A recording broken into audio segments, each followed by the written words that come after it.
Hola y bienvenidos a Euronews, hoy con las noticias más destacadas de este 2 de enero de un 2019 que les deseamos feliz y próspero. Vamos con los titulares. Un accidente de tren en Dinamarca deja al menos 6 muertos y 16 heridos en una de las principales vías del país. El accidente ha sido provocado por el temporal. Jair Bolsonaro ya ejerce como presidente de Brasil. Entre sus primeras medidas, el populista ha anunciado el aumento del salario mínimo.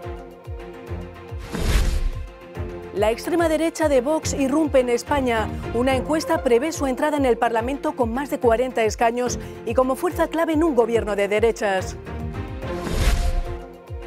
China lanza una dura advertencia contra la independencia de Taiwán y no descarta el uso de la fuerza.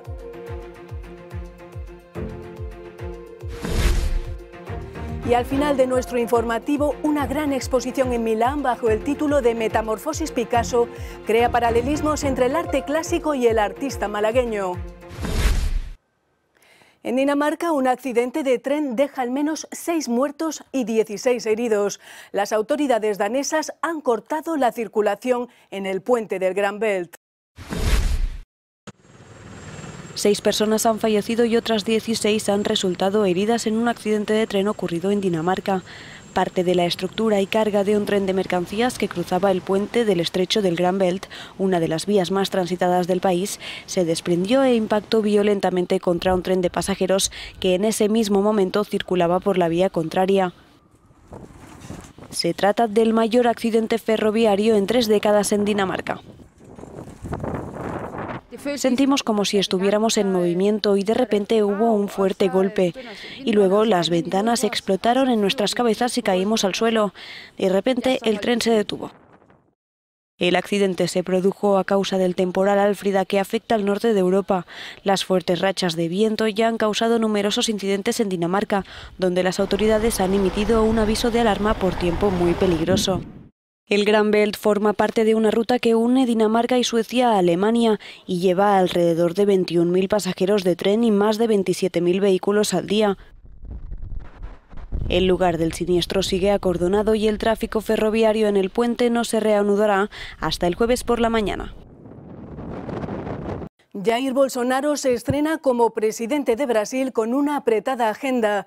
Se ha reunido con el presidente portugués Marcelo Rebelo de Sousa, en el que ha sido uno de los primeros encuentros con un jefe de Estado extranjero. Ante el mandatario brasileño, Rebelo de Sousa ha abogado por un acuerdo Mercosur-Unión Europea. Por su parte, Bolsonaro ha anunciado las primeras medidas de su mandato. Aumenta el salario mínimo, quita poder a los indígenas y promueve la liberalización de la posesión de armas. Primeras medidas de Jair Bolsonaro al frente de la presidencia de Brasil. Bolsonaro ha firmado un decreto en el que fija en 998 reales, unos 231 euros, el salario mínimo de los brasileños para 2019. La medida supone un aumento del 4,61% con respecto al año pasado. Este tipo de decisiones se toman en la gran nación sudamericana tras elaborar una fórmula que tiene en cuenta la inflación, la tasa de crecimiento del año anterior y otras variables. Jair Bolsonaro, investido en Brasilia el martes, ha prometido liberar al país de las amarras ideológicas, gobernar sin discriminación y realizar las reformas económicas necesarias para superar los efectos de la crisis. Además, en el futuro, la comunidad indígena no podrá identificar y limitar terrenos para establecerse. Así, los agricultores tienen ahora el poder de tomar tierras indígenas para cultivarlas. El nuevo Ejecutivo pretende también liberalizar la posesión de armas a cualquier ciudadano que no tenga una condena previa. En España, nada es igual tras la irrupción de Vox en la escena política andaluza. Según un sondeo realizado por Sigma para el periódico El Mundo, el partido de ultraderecha, en caso de unos comicios hoy mismo, superaría el 10% de los votos y se convertiría en una fuerza clave en un gobierno de derechas. 2019 podría ser el año de Vox en España, el año en el que el partido de extrema derecha de Santiago Abascal irrumpirá en las instituciones si hay elecciones para convertirse posiblemente en fuerza clave para la formación de gobierno. Así lo apuntan las encuestas, entre ellas la realizada por Sigma para el periódico El Mundo, que señala que de celebrarse hoy las elecciones, Vox conseguiría entre el 9 y el 12% de los votos y entre 43 y 45 escaños. Un lanzamiento estratosférico de la ultraderecha en España, a costa en buena medida del batacazo del Partido Popular, que pasaría del 33% de los votos a solo el 19% y perdería casi la mitad de sus escaños. Ciudadanos, en cambio, crece de la mano de Albert Rivera. La encuesta pone de relieve además que el tablero político nacional, como en Andalucía, se inclina hacia la derecha. Una alianza del Partido Popular, Ciudadanos y Vox sumaría más del 50% de los votos en las elecciones generales. Con estos números, el presidente del Gobierno, Pedro Sánchez, perdería la apuesta. El PSOE, con algo más del 22% de los votos, obtendría los mismos resultados que en 2016, insuficientes para gobernar, ni siquiera aunque reedite el pacto con los nacionalistas y Unidos Podemos, sobre todo porque estos últimos podrían protagonizar el otro gran descalabro en las urnas y perder casi un tercio de sus diputados.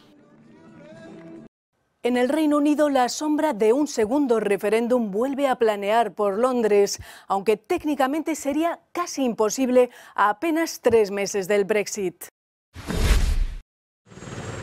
El año nuevo comienza en el Reino Unido como acabó el anterior, con la incertidumbre sobre el Brexit. Los parlamentarios deben votar el acuerdo de Theresa May con Bruselas, previsiblemente la semana del 14 de enero, pero un probable no sería un duro revés a algo más de 2 meses del plazo previsto para que Londres deje de pertenecer al club comunitario.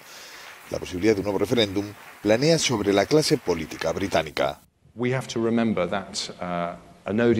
Tenemos que recordar que un Brexit sin acuerdo causaría alteraciones que podrían durar algún tiempo. Pero un segundo referéndum también sería increíblemente perjudicial de otra manera, porque somos una democracia. Los británicos nos han dado instrucciones, nos han pedido que nos vayamos de la Unión Europea y esperan que sigamos adelante. En la oposición laborista son un 72% los miembros de esta formación que abogan porque Jeremy Corbyn impulse una segunda votación para el Brexit, según una encuesta que estudia las actitudes dentro del partido. El 88% optaría por la permanencia en el club comunitario si se repitiera la consulta. Su líder es escéptico ante esta cuestión y recientemente sostuvo que el Brexit ocurriría aunque su formación ganara unas hipotéticas elecciones anticipadas. La situación es tan volátil que el gobierno ha tenido que salir a dar explicaciones por contratos con una empresa de ferries para descongestionar el transporte en caso de un Brexit duro. La adjudicataria carece de barcos. Estos refugiados, 2 egipcios y un albano, se han convertido en auténticos héroes griegos. La noche del 23 de julio, cuando un terrible incendio se cobró la vida de un centenar de personas en Ática, ellos en sus barcas de pesca se dedicaron a salvar las vidas de quienes se tiraban al mar desesperados, huyendo de las llamas. Recibidos por el presidente griego Prokopis Pavlopoulos como lo que son, héroes, 3 pescadores inmigrantes recibieron este miércoles la ciudadanía de este país, en reconocimiento a sus esfuerzos y su ayuda durante los incendios de la localidad de Mati del pasado verano. La noche del 23 de julio, estos migrantes subieron a sus botes a una docena de personas que habían saltado al mar huyendo del fuego, salvándoles de morir ahogados. Pavlopoulos no dudó en ponerles de ejemplo ante la Europa anti-inmigración. Con su ejemplo están enviando un mensaje a Europa en estos momentos difíciles, antes de las importantes elecciones europeas en las que se decidirá el futuro de este continente, decía el presidente Pavlopoulos a los pescadores. Porque todas estas fuerzas del populismo y de la xenofobia, contrarias a los valores europeos del humanismo y de la solidaridad, están en contra de esta mentalidad esencial para Europa, que es la mentalidad que ustedes mostraron.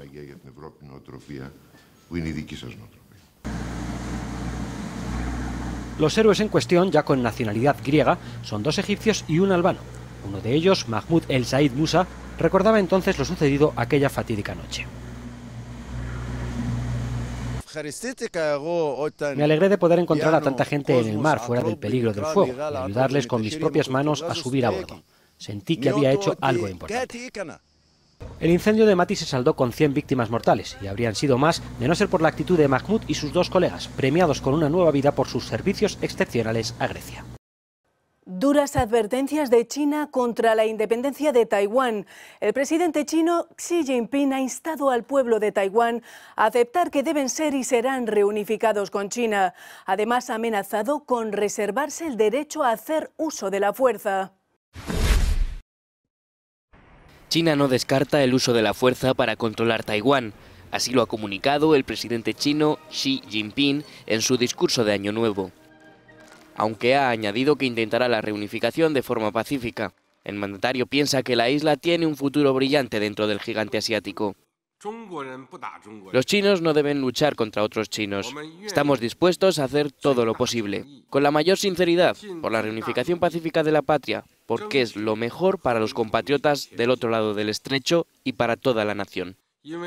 No descartaremos el uso de la fuerza y nos reservaremos a adoptar cualquier medida necesaria. Me dirijo en este sentido a la intervención extranjera y a las actividades de un pequeño grupo de activistas independentistas y separatistas. No me dirijo en absoluto a los compatriotas de Taiwán. Para Pekín, Taiwán sigue siendo una provincia, a pesar de que de facto funciona como un país independiente desde que terminara la Guerra Civil China en 1949.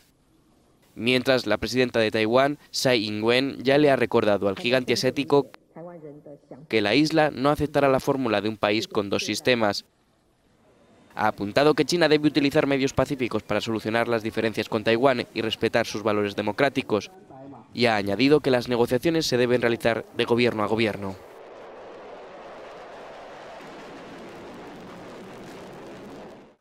Los planes para miles de viviendas adicionales en los asentamientos judíos en Cisjordania no cesan. Israel ha lanzado una nueva campaña desde que el presidente Donald Trump asumió el cargo. Cada nueva expansión reduce las probabilidades de establecer un Estado palestino. Los planes israelíes en Cisjordania no se detienen. La reciente planificación de un nuevo asentamiento judío de 118 hectáreas en pleno territorio ocupado deja bien a las claras las intenciones de Tel Aviv de no frenar unas construcciones que, según denuncian desde la ONG Peace Now, han experimentado un notable aumento a lo largo del último año. Bajo la administración del presidente Trump hay definitivamente un cambio de atmósfera aquí en Judea y Samaria, recuerda el alcalde de Efrat, Oded Revivi. Antes del presidente Trump, la política oficial, repetida una y otra vez por el presidente Obama, era la de ni un ladrillo más. Hoy sabemos que no es así y vemos cómo el gobierno de Israel se las arregla para construir y desarrollar nuevos planes. Peace Now, encargada de monitorear la expansión de las colonias, alerta también de que el inminente reparto de estas hectáreas al Ministerio de Vivienda israelí podría partir en dos el sur de Cisjordania y poner en serio peligro la llamada solución de los dos estados. En 2018 fuimos testigos de más aprobaciones a gran escala para viviendas de asentamiento, 9.500 en un año, al igual que en 2017, recuerdan desde la ONG. Esto representa un gran aumento con respecto a 2015 y 2016, con 2.500 viviendas aprobadas. Una tendencia claramente al alza que, según Peace Now, tiene mucho que ver con la llegada al poder de Donald Trump, desde cuya administración respaldarían dichos asentamientos, considerados ilegales por la comunidad internacional.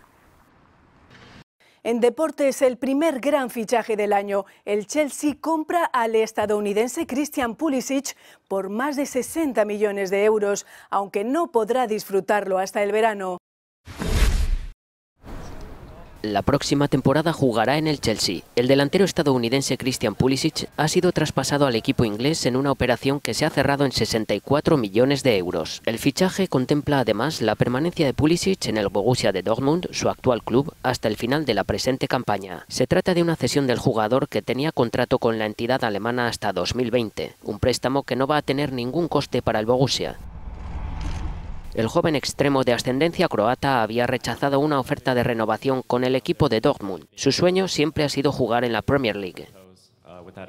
Internacional con la selección de Estados Unidos, el delantero de 20 años podrá cumplirlo la próxima temporada. Lo hará bajo la elástica azul de los de Stamford Bridge. El suyo es el traspaso más caro en la historia de un jugador norteamericano. Metamorfosis Picasso es el título de la gran exposición que presenta el Palazzo Reale de Milán en Italia. La muestra crea puentes entre las influencias clásicas y el arte de Picasso. Los buenos artistas plagian, los genios roban. La frase es de Pablo Picasso y podría resumir la exposición sobre su figura que acoge el Palacio Real de Milán. El arte clásico y el moderno se dan la mano a través de unas 200 piezas para explicar las influencias del genio malagueño en su proceso creativo. Hay tanto obras excepcionales de Picasso como de la antigüedad que vienen del Louvre, de Nápoles, de esos lugares que Picasso frecuentó, conoció e influyeron en su imaginación y su estética. Entre los temas tratados, en las 6 secciones que componen la muestra, la mitología o el amor y el papel de las mujeres en la vida del pintor. La exposición Picasso Metamorfosis se podrá ver hasta el próximo 17 de febrero. Nos despedimos con unas imágenes que acaban de llegar a nuestra redacción. Mike Pompeo, secretario de Estado estadounidense, ha llegado a Colombia para reunirse con el presidente Iván Duque. Sobre la mesa, la actual situación en Venezuela. La información sigue en próximas ediciones y en nuestra página web. Muchas gracias por su atención. Les invitamos a seguirnos a través de nuestras redes sociales. De nuevo, les deseamos un feliz año. Hasta pronto.